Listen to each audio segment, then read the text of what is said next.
Assalamualaikum warahmatullahi wabarakatuh. Nama saya Desi Intan Permatasari dengan NIM 11502190001 dari Prodi PAUD semester 6. Pada kesempatan kali ini, saya akan mereview dan juga akan memberikan penjelasan lagi mengenai presentasi yang sudah saya bawakan yang berjudul macam-macam imla dan metode pembelajarannya.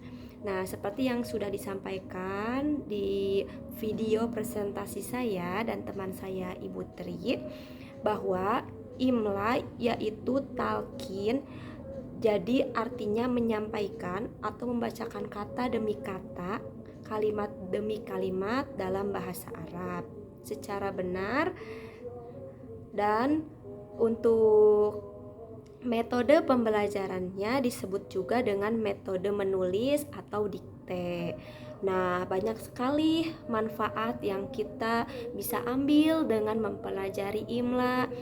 Di antaranya yaitu imla dapat membuat guru dan siswanya mengetahui kesalahan penulisan atau ejaan sebuah kata, kalimat, atau bacaan singkat secara cepat.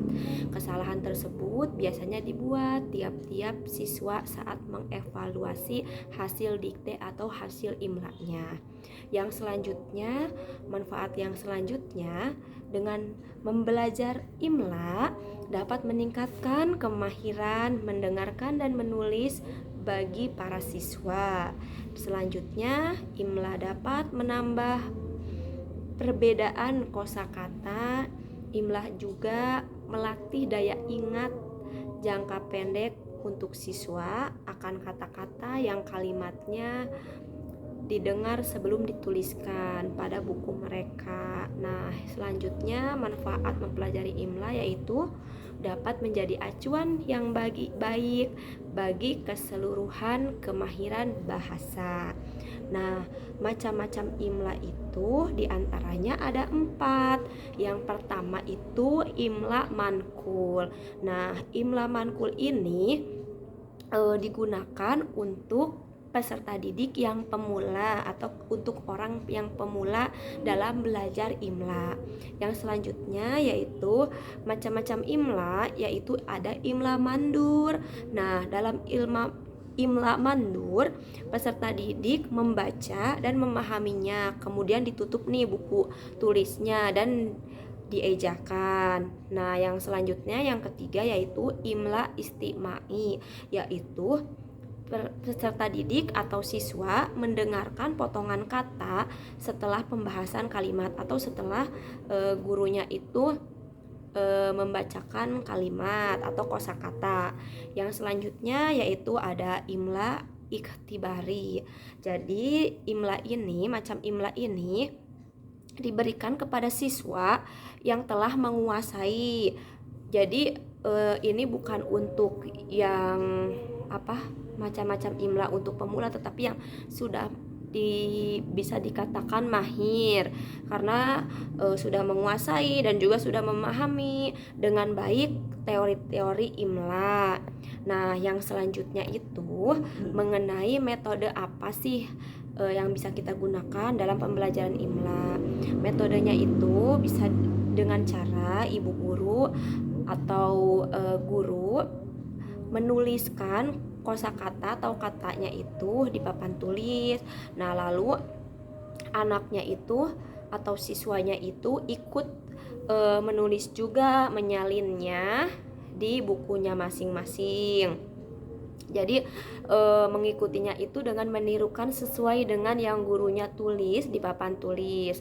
Nah, lalu kemarin itu banyak sekali pertanyaan, apa sih cara yang cocok, yang tepat, yang bisa digunakan khususnya untuk kami itu sebagai guru PAUD. Nah, biasanya yang bisa digunakan menurut saya caranya itu kita sebagai guru memberikan pembelajaran imla itu dengan cara dinyanyikan. Nah, yang dinyanyikannya itu lebih ke kata-kata yang sederhana, misalnya yang sehari-hari biasa mereka dengar. Yang contohnya itu misalnya belajar mengenai kata saya, anak, kamu, bisa uhti, seperti itu.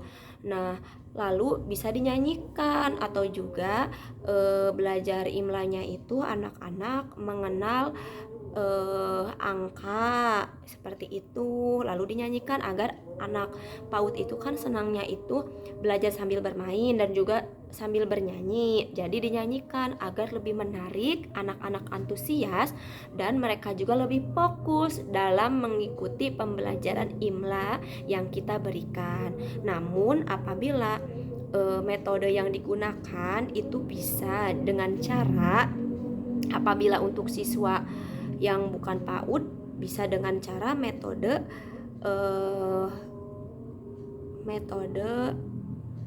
yang ditulis di papan tulis, lalu siswanya mengikuti seperti itu. Mungkin itu yang bisa saya jelaskan kembali.